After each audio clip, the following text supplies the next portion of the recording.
मंडळी, सुंदर दिवसाची सुरुवात जर आपण देवांच्या पूजेने केली तर आपला संपूर्ण दिवसच आनंदात आणि प्रसन्न जातो।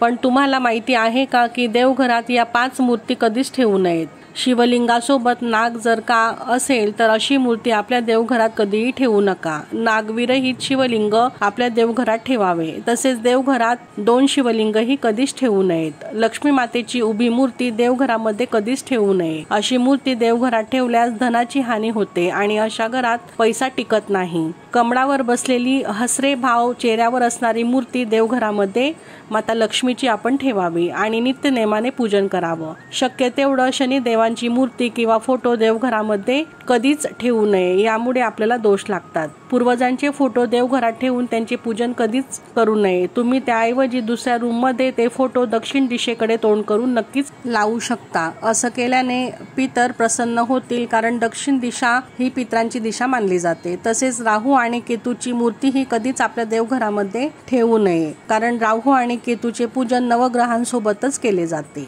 श्री स्वामी समर्थ।